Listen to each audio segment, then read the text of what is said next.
Take a moment to think about the people living around you, somewhere, barely surviving on 1 meal a day, no clean water, and having to fight for the little that is available, yet never giving up for a new beginning in their lives.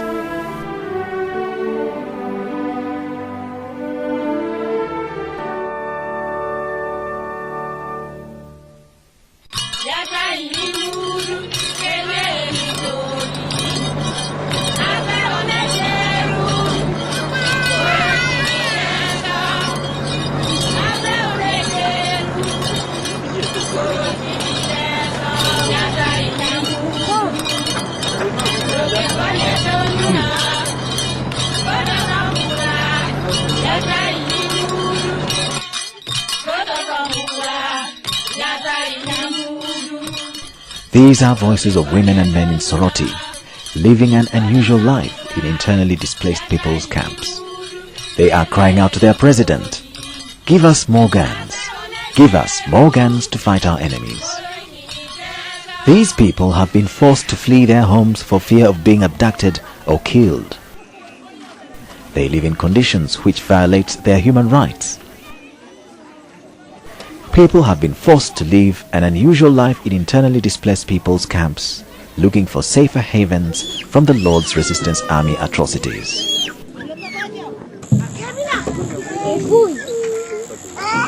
The people you have just seen live in Africa, in a small country, Uganda, lying along the equator, bordering Kenya, Tanzania, Democratic Republic of Congo, and Sudan. Uganda is a beautiful country that suffered a period of dictatorial leadership under Idi Amin. After a 5-year guerrilla war led by Yoweri Kaguta Museveni, she started seeing a breath of peace. Under the leadership of Museveni, the country is undergoing rapid economic recovery. In spite of that, Uganda was also known for having the highest HIV/AIDS cases in the recent years, with a prevalence rate of 30% in the late 1980s. However, through the tireless effort led by the Ugandan government and its partners, the AIDS prevalence went down to 6% by 2003, according to Uganda AIDS Commission. Today, Uganda is known for her successful battle against HIV/AIDS in Africa and the world over.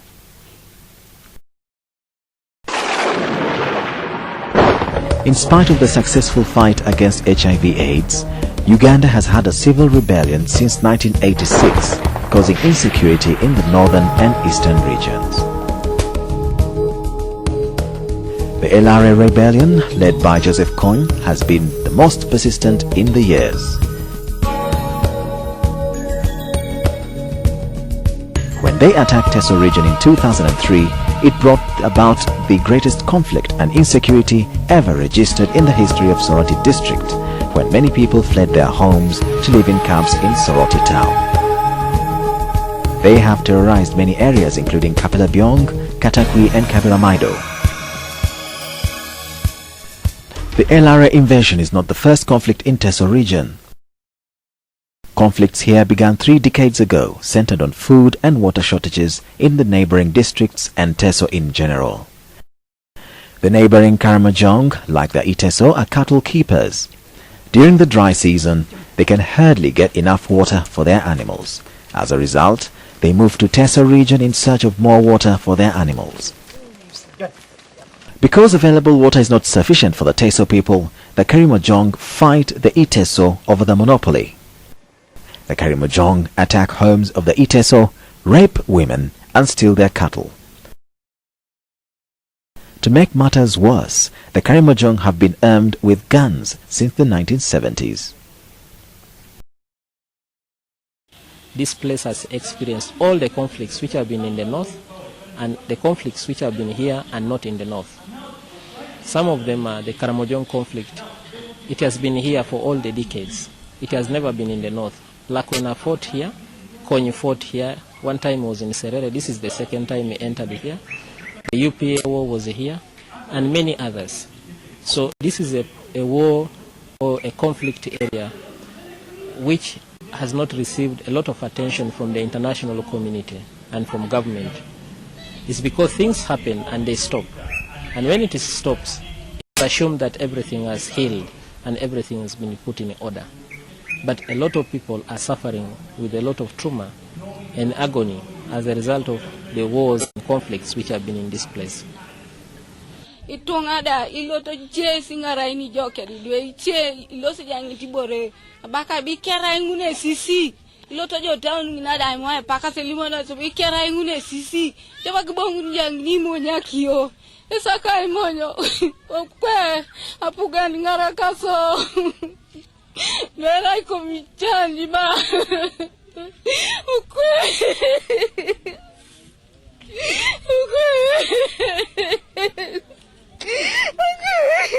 kako kula lemele ngaraiti ngo kamaringina weno prison mamele pupite musago na kwanada ile biara gera kwe atamanga loso bisila puserunda mameni wanyuni jahanyun tamanga loste ida kere atamanga loso bisingo ningala ilo jobo bong mutal bong japak mutal ningala ile te bojo ageo na tubur chubambore nyamto skafani kadwe chega na lilele basinge esenyame te kapdor takim derai banga chega na ngun paran sud bobi bong esika chani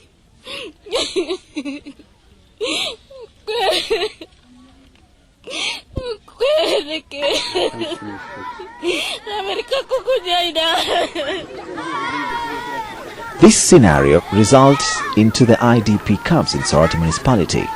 Over 140,000 children, men and women live in Soroti municipality in 5 camps. All these people fled their homes when the LRA rebels attacked their villages. Living conditions in these camps are devastating. Families survive on barely 1 meal a day, while getting clean water still remains a huge challenge. Today is a golden day in this camp. It's the day of the week when the internally displaced people living in this camp can get clean water from their taps. The taps are opened one day in a week. The women and children collect as much as they can keep in their small huts. The tap water was provided by Concern, a non-governmental organization operating in the area. During the days when tap water is not available, the women and children collect water from this shallow well. The same well is used by animals and brick makers.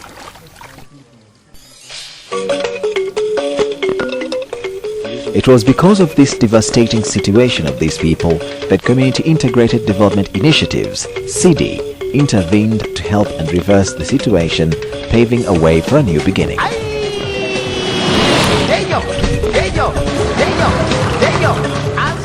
Having worked in Soroti district for the last 3 years, CIDI staff identified an immediate need, contributing to post-conflict peace-building initiatives as a way of boosting development. Through several programs, CIDI will undertake the task of resolving conflict by using water and sanitation as the entry point. Dan Semakula is the senior project officer. Well, CIDI carried out a baseline survey in the northeastern part of this country, and particularly in Soroti. Aware of the fact that it had gone through insurgents for the last 3 decades, it was important to go and assist these people who are simply coming out of these war situations. It was important to go and try to assist these people in resettling down and addressing these issues. CIDI will champion that job, but CIDI is very much aware that it's supplementing government efforts, and therefore our partner number 1 is government, whom we are trying to assist to fulfill its mandate. But there are other non-government organizations, there are CBOs, the opinion leaders and traditional leaders. CIDI will collaborate with all these to ensure that the project realizes the objectives for which it is set.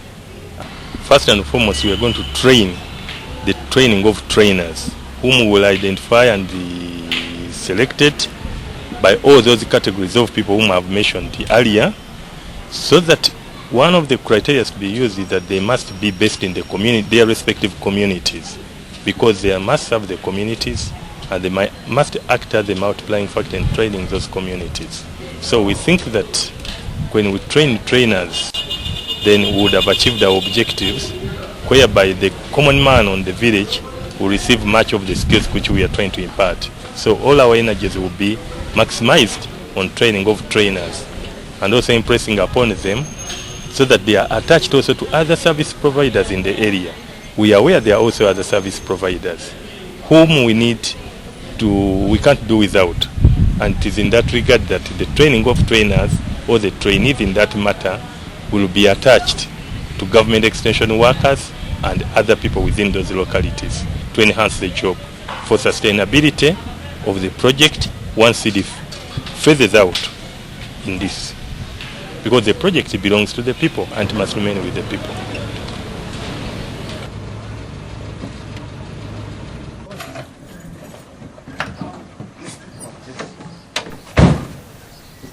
The branch manager, Rita Nantongo, heads CD Soroti office.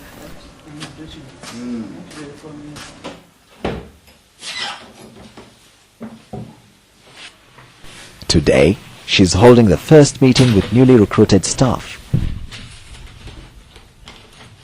The new staff will act to support the conflict prevention and peace building in water and sanitation program in their relevant professions.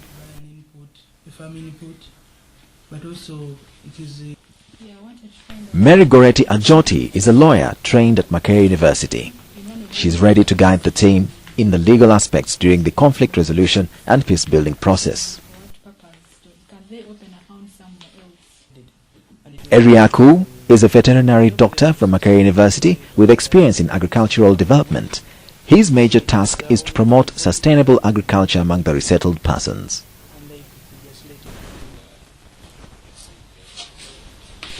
CD's program of post-conflict resolution and peace building is in line with the Uganda government's effort of rehabilitation and enjoys support from the central government. Echweru Musa is the resident district commissioner. On the 27th day of August in 2004, Musa Echweru launched CD's program in Soroti.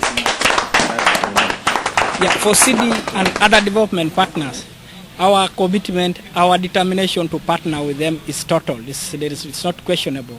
Because we think when they succeed, then we have succeeded as a government. So we want to make sure that they come here and expand. Like I said today, I want them to grow. I saw them come here when they were like toddlers. I've seen them try to set up a structure that looks like they are maturing. But I would want them to grow and multiply. Multiply by opening branches in the whole sub-region of Teso. And to me that will help in solving the dilemmas that Teso is facing.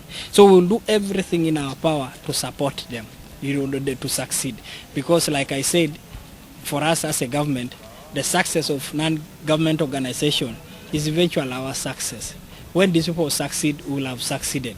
So we are committed to working with them in partnership so that we realize our common objective of bettering the well-being of our people. Still, these issues... After its launch, the program immediately commenced with a training workshop. Participants included IDP camp leaders, farmer groups leaders, school teachers, councillors, among others. It was conducted in Soroti town. It's through such activities that CD intends to empower the people in Soroti with the skills to avoid conflict and war. Because you are talking about water and sanitation. In 1998, when I was in my O-level, my father was killed during the rebellion by UPA and the government. And that was a very trying moment for me. And all along we read under very difficult circumstances, where most often we were attacked by soldiers or rebels at school. And we did our exams when we had been beaten. I think that was not a very nice experience for me. And after that, when I started work, I also experienced a number of issues related to conflict. One of the nasty ones was the killing of people in Ingariam, 17 people, and I happened to go there. I've seen people being killed. One experience was we entered an ambush when we were going to school, and the rebels opened fire. The most saddening thing is how a bullet can shoot a person. 3 soldiers landed in front of us, and blood was all over. And the next thing we saw was when Lakwen attacked, and how people passed by. F-14s were released, and they used very big bullets. We saw people's bodies smashed and scattered all over the place. All this for a long time has been a very, very traumatizing experience.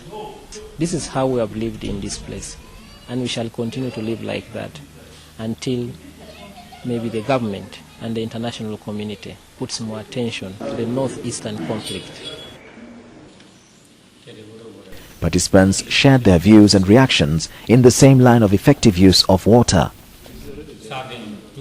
Many of the participants here are very much excited, and they look like they have been awakened from the sleeping they have been having.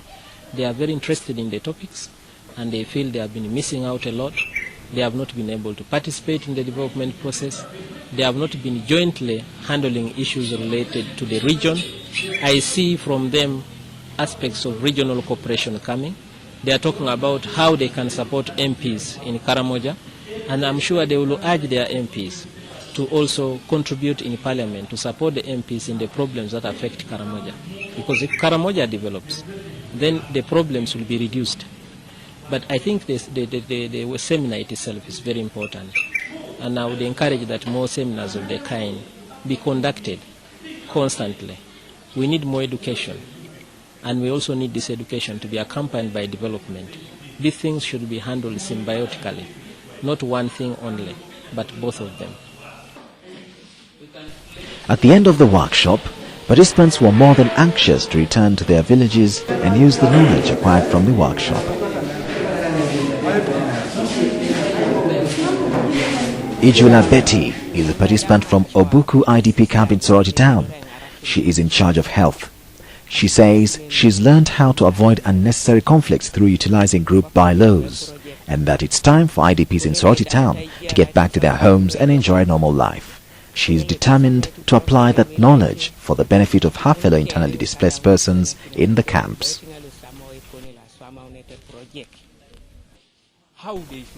Ochura Moses is another participant from Awarwari parish.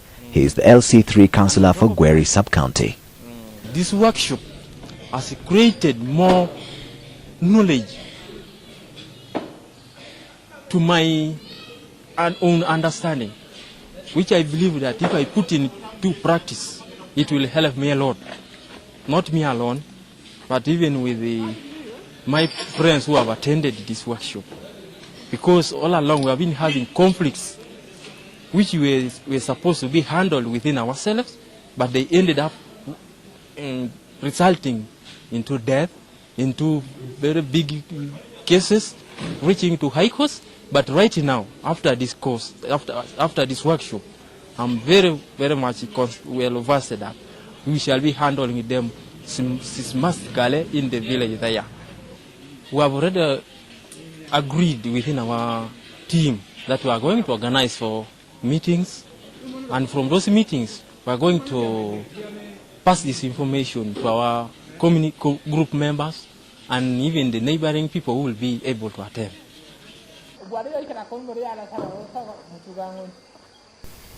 Joseph has just returned home from the workshop.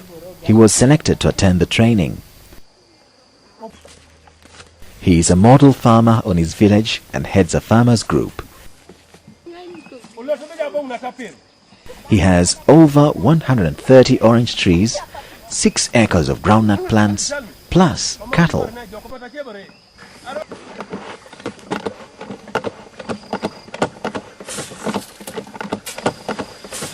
When the LRA rebels attacked his home in September 2003, he fled with his family to find refuge in an IDP camp in Soroti town. The rebels looted all his property and burned 3 of his houses. Joseph Okello was assisted by CD to resettle in his home 4 months ago. It was his turning point to a new beginning.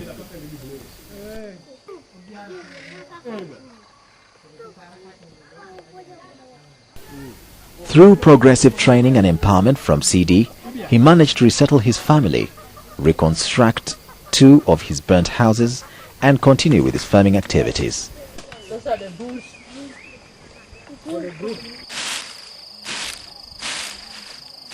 It's CD's vision to see that other internally displaced persons still living in the camp get back to their homes and take on development projects.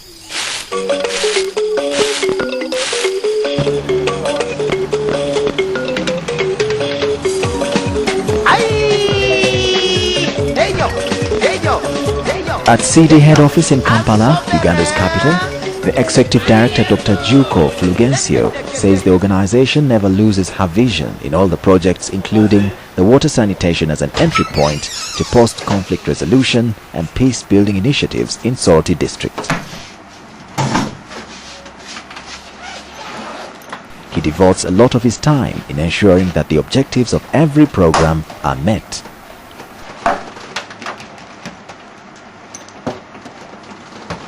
CD is trying to mainstream peace building within the programs which we are running, so that it becomes part and parcel of the communities in their day-to-day activities.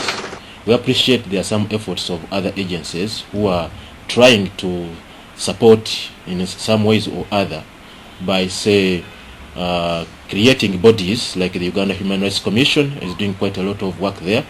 But the difference is that for us, we are mainstreaming these peace initiatives within the activities of the people. It will be difficult to implement all these programs without working with the partners. And first of all, I would like to appreciate the support we are getting from the government officials in that area. Particularly, I would mention the RDC, who is very positive in all the programs, and we have participated in most of our activities, the launch of CD activities, and also our workshops which we have arranged. We are also grateful to the Human Rights Commission. We have been in consultations with them. We have participated in their workshops. They have also participated in our own workshops. Also other NGOs like World Vision, and even other government staff like the Department of Animal Industry and the Fisheries, and especially the District Extension Coordination Office, District Veterinary Office, and also the District Agriculture Office. So we are grateful to all of these people, and also the COW. They have also been participating in our activities, and even other staff who are related to do with the government development projects in the area. We are also grateful to external partners, like for instance the Conflict Resolution Project is supported by United States Institute of Peace, who are supporting that component. We are also grateful to Caritas Denmark, who are funding the agricultural component, and other people who have come in morally to support our activities. Joseph's story is one among the many. Many of such people live to appreciate CD and her partners for their role in this initiative. For the many persons still in IDP camps, a new beginning has come. It is the time to get back home and continue a normal family life. It is for every Ugandan to enjoy the beauty and resources of their land.